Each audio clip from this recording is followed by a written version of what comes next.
দর্শক, এটা হচ্ছে বাংলাদেশের একমাত্র সমুদ্র বন্দর, যেখানে আপনি রাস্তায় দাঁড়িয়ে সমুদ্র উপভোগ করতে পারবেন, যেটা বাংলাদেশের আর কোথাও নেই এবং পৃথিবীতে খুব কমই রয়েছে এমন দৃশ্য, আসলে যে রাস্তায় দাঁড়িয়ে সরাসরি সমুদ্র উপভোগ।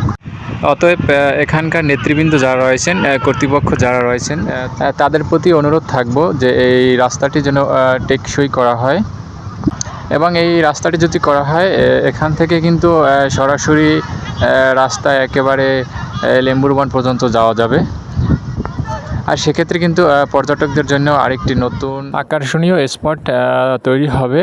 আর দেখা যায় পর্যটকরা কিন্তু সরাসরি নিজেদের পার্সোনাল বাইক রাইড করে কিন্তু তারা একেবারে লেম্বুরবন পর্যন্ত যেতে পারবে এবং যারা প্রাইভেট কার নিয়ে আসবে তারাও কিন্তু এখান থেকে প্রাইভেট কার নিয়ে সরাসরি একেবারে লেম্বুরবন পর্যন্ত যেতে পারবে।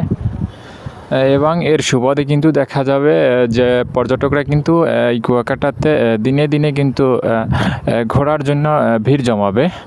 আর এর পরিপ্রেক্ষিতে কিন্তু এখানকার যারা স্থানীয় রয়েছেন, ব্যবসায়ী রয়েছেন, হোটেল মোটেল ব্যবসায়ী যারা রয়েছেন কিংবা অন্যান্য ব্যবসায়ী যারা রয়েছেন, তাদের জন্য কিন্তু ব্যবসায় উন্নতি হওয়ার সম্ভাবনা দাঁড়াবে।